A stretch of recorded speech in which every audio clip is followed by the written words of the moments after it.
Peace to greetings, everyone, and welcome once again to Words That Inspire with Chisova, a space where the goal is always to motivate, to inspire, to encourage, and to uplift. I'm picking this up from the previous video I uploaded. In the previous video, we were talking about anxiety and dealing with anxious thoughts and just starving negative thoughts.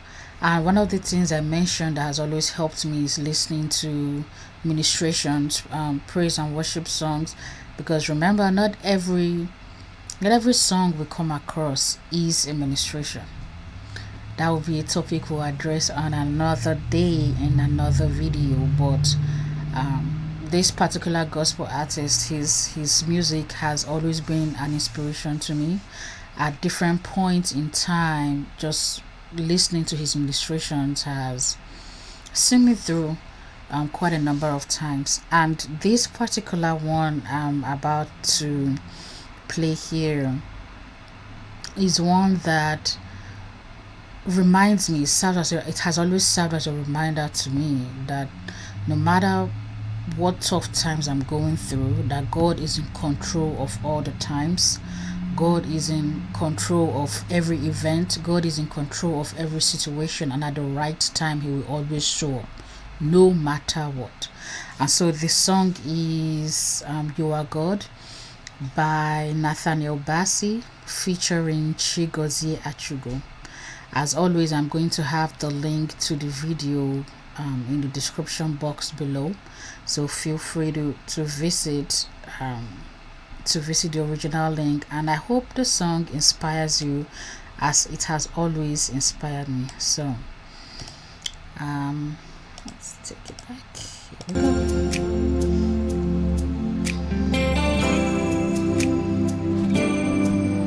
You are God from beginning to the end. There's no place for argument. You are God all by yourself. You are God from beginning to the end. There's no place for argument. You are God all by yourself.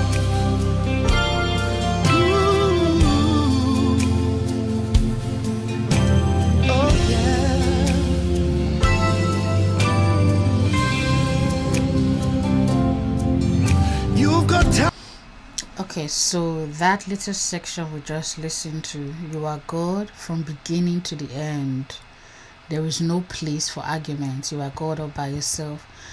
God is always God from start to finish, from beginning to end, from the start of your life to the end of your life, from the start of our worries to the end of our worries, from the start of our joys to the end of our joys. There is a reason he's called the Alpha and the Omega, because he existed before the earth will exist when earth is no longer here. From beginning to end, no matter what, he is always God. There is no argument about it. And there is no argument that he is always God, because there is no power that can equal his power. There is no entity, no deity, nothing else that equals God. There is no other being that says it's in, and without fail, countless of times it comes to pass. He is God all by himself. He doesn't share his power with anybody. He doesn't share his glory with anybody. He is God all by himself. There is no arguing about that. You know, some people try to engage in philosophical and theological discussions on God, and is God real? How do we know he's real? Discuss all you want, but there is no argument that God is God all by himself, and God is God in every season, in every time, from start to finish. There isn't a moment, even in between beginning and ending, when he is not God. Okay. Times and seasons in your hands. You called for light out of darkness.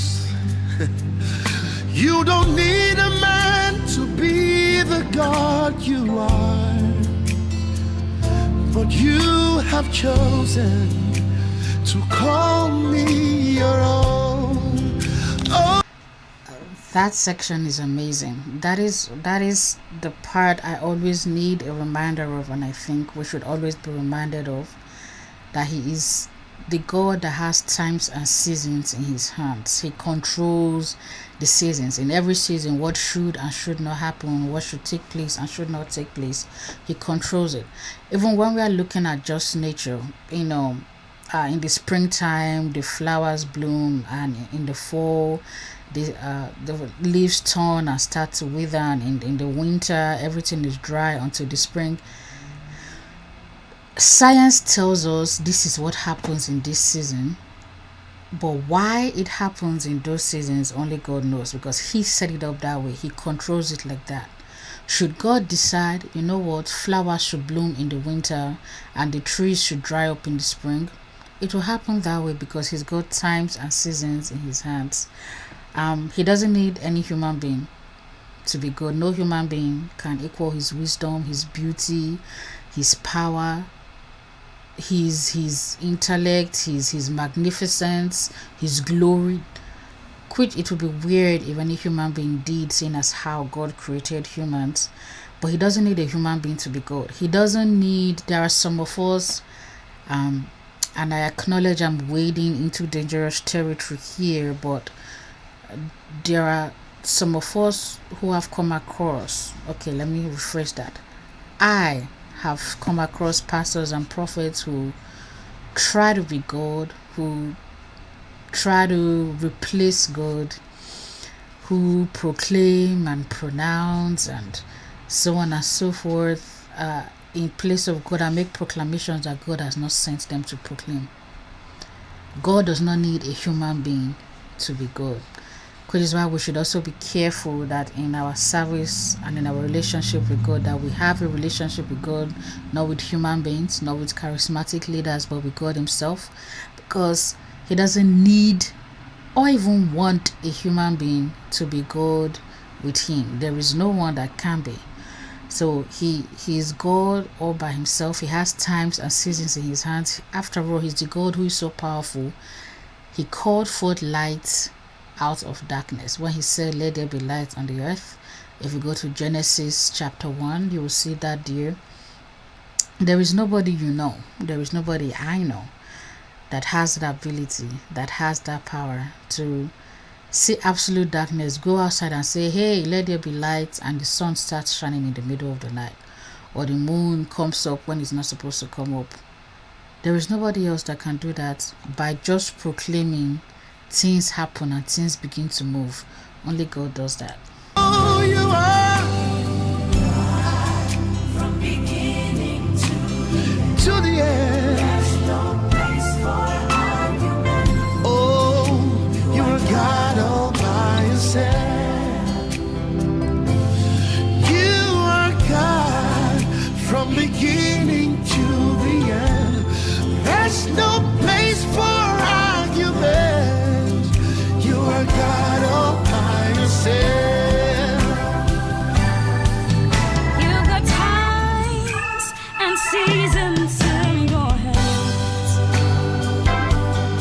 Oh, You called for light out of darkness. You don't need a man to be the you God. need no other man. But in your mercy, In your mercy, hold on to your That is something we should never forget. In his mercy, God called us his own. God has called us his own. He didn't have to. He didn't have to send his son to die for us. When man fell from grace, that's Adam and Eve in the Bible, with the fruit they should not have eaten. Sometimes I to digress a little bit, I remember reading there, and I think just imagine we could have all been in the Garden of Eden if we didn't eat that fruit. But that's neither here nor there. But when that moment happened, God didn't have to open a way by giving up a part of himself, by giving up his only son, by giving up a part of his being to mortal death to open a way for us to have life and have salvation, but he still chose to call us his own. And he did it out of mercy. He didn't have to, but he did. He did it out of mercy. It reminds me of another song we might look into next week. Probably next week or in 2 weeks, in a different video.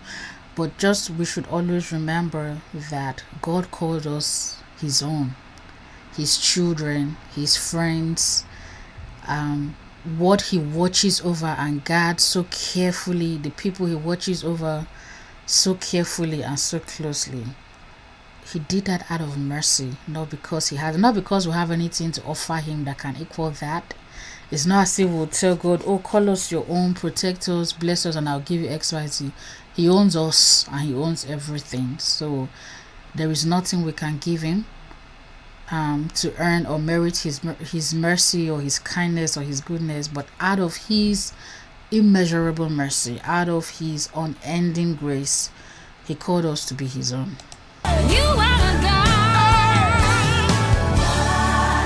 from beginning to the end. Hallelujah. There's no place for argument. Oh, you are God all by yourself. Jesus, you are the God. You are God. You're the El Shaddai. You're the Elohim.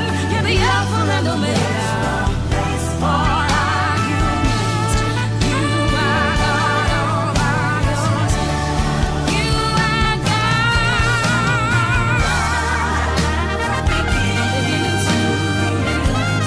There's no place could not hold you in the grave. You are God all by yourself. Jehovah Shammah, Jehovah Nissi. You are God all by yourself. You're the ancient of days. There's no place for argument. You are God all by yourself.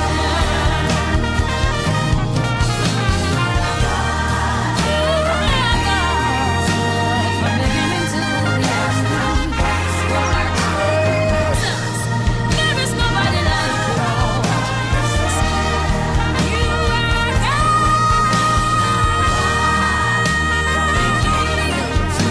You're the El Shaddai and the Elohim. There's no God like you, Lord. There's no name like you, Lord. There's no contest with you, Lord. Hallelujah. Yeah. Place for argument. You are God all by yourself.